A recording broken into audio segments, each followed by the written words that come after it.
الله وبركاته. اهلا وسهلا بكم في برنامج دقيقة كورة. النهارده هنتكلم على تحليل مباراة ما قبل مباراة الاهلي والترجي النهائي المنتظر غدا، وان شاء الله البطولة تكون من من نصيب الاهلي باذن الله. كل التوفيق للنادي الاهلي. هنتكلم النهارده على نقاط الضعف والقوة بالنسبة للاهلي وبالنسبة للترجي. هنتكلم النهارده بالنسبة للاهلي غياب معلول، ودي اول نقطة ضعف، مش مجرد في الجزء الهجومي او الناحيه الهجوميه. الفكره كلها في حته ان علي معلول الاهلي بيطلع عليه، او دفاع الاهلي بيطلع عليه من ورا لقدام. طب الاهلي اصلا بيخرج بالكره من ورا لقدام ازاي؟ بيخرج على مروان عطيه، الكره بتطلع من مصطفى شوبير لعبد المنعم او رامي ربيعه.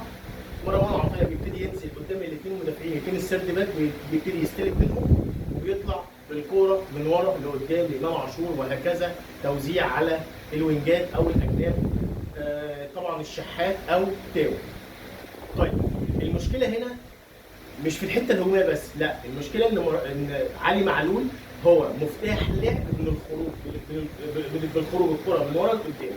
تعال نتكلم كمان على نقطه ضعف مهمه جدا بالنسبه للترجي، ولازم الاهلي او كولر يتلاشاها في المباراه دي. طيب عبد المنعم ايه ده؟ حد يجي يقول لي عبد المنعم اللي هو افضل مدافع في افريقيا، افضل مدافع في مصر، هقول لك ايوه. عبد المنعم مشكلته الثقه الزياده، لما بيشوف ان هو متفوق او في الملعب، حتى لو ما كانش متفوق دايما بيزود الكوره، دايما بيستلم الكوره، بيحس نفسه دايما كريستيانو رونالدو، هو بيلعب في مكان مش مكانه، الراجل ده المفروض يلعب هجوم. دي مشكله مشكله كبيره جدا للنادي الاهلي، لازم كولر يتلاشاها في المباراه دي، لازم حد يتكلم مع عبد المنعم كتير. طيب المشكله الثانيه ونقطه الضعف الثانيه محمد هاني، الباك اليمين محمد هاني، اللي لحد النهارده انا مش عارف ازاي هو بيلعب لحد النهارده. احنا النهارده مش جايين نهاجم محمد هاني او مش بنهاجم لاعيبه الاهلي، لا، احنا بنحاول نبرز نقاط الضعف، لعل وعسى الموضوع يتغير في المباراه ديت، لان المباراه دي مهمه. المباراه ديت حياه او موت للاهلي في القاهره. البطوله ان شاء الله ما تطلعش من مصر باذن الله. محمد هاني مشكلته دفاعيا ومفيش اوفر بيتعمل صح. محمد هاني مضغوط، لما بيجي يلعب عرضيه بيطلع الكوره غلط، مش مضغوط بيطلع برضه الكوره غلط. لازم محمد هاني يبص الاول ويبتدي يرفع او يبتدي يعمل اوفر. تعال نتكلم على محمد هاني دفاعيا. محمد هاني دايما بيراهن ان المهاجم او الوينج هيطلع بالكوره، يزق الكوره بسرعته ويبتدي يجري وراه، بيفتح له الملعب ويبتدي يجري وراه، ولكن اللاعب او الوينج بيعدي بسرعته، ودايما بيتكل عليه بالبلدي عيش وحلاوه في المكان ده. محمد هاني لازم حد يقول له انت هتقف ازاي، مش فكره ان انا بعدي كده بس بخلي بقف بجنب كده واطمع الوينج او الباك انه يطلع بالكره بسرعته وما الحقوش. ده كل مره كده، مش كل مره، بس مش مره مثلا ولا اتنين بتطلع منه فلته، لا، ده كل مره كده. تعال اتكلم بقى على حته رامي ربيعه اللي بحالات في اوقات كتيره قوي بتيجي تشوف رامي ربيعه في قمه تألقه، وفي اوقات اكتر تلاقي رامي ربيعه متمركز غلط، عبد المنعم بيشيل وراه، وفاء بيشيل وراه، دايما بتلاقي رامي ربيعه مش احسن حاجه في اوقات كتيره، ولازم الكره تطلع من رجله صح، ولازم ما يزودهاش. الاهلي او لعيبه الاهلي لازم تكون في التوب فورم في الوقت ده عشان تقدر تاخد البطوله ان شاء الله. تعال اتكلم على الباك الشمال. هترشح مين؟ طبعا تفكير كولر، لو انت هتختار مين اللي هيلعب مكان معلول، في ناس كتيره قوي هتقول لك احمد حسن، في ناس ثانيه هتقول لك كريم فؤاد. هي الفكره كلها تفكير كولر، لو انت بتفكر بدماغ كولر هتعرف هتختار مين. كريم فؤاد طبعا انا برجح كريم فؤاد، لانه لعيب عنده كوره بيقدر يطلع بالكوره من ورا لقدام، عشان انت النهارده محتاج الهجوم.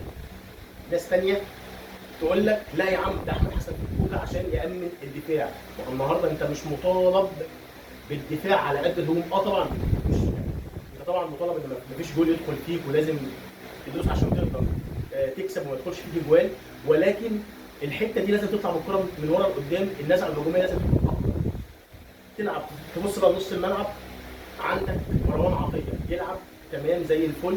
لما بيكون برضه في التوب فورم بتاعته بتلاقي مروان عطيه مختلف.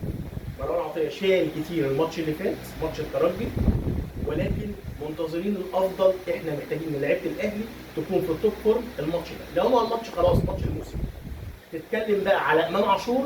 امام عاشور لما بيتدلع، شوف في معظم اللعيبه بتاعت الاهلي بقول لك لو لعب كويس بدون دلع هيبقى افضل وهيقدر يكسب، لان لعيبه الاهلي معظمها بتحسسك ممكن تخليك فوق قوي، ممكن تخليك تحت قوي بادائها، او بالدلع، برعونه في الاداء. دي مشكله لازم حد يتكلم مع اللعيبه، ومش بتكلم على المدرب، لا، مدير الكوره.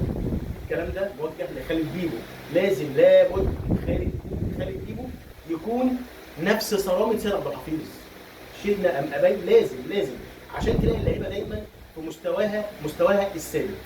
تعال اتكلم على بيرسي تاو برضه في الفتره الاخيره مش احسن حاجه. طيب ترجح مين يلعب؟ اقول لك رضا سليم.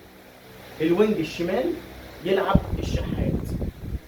راس الحربه محدش يجي يقول لي موديست ولا طاهر، هو وسام ابو علي يلعب ويكون بديله كهربا.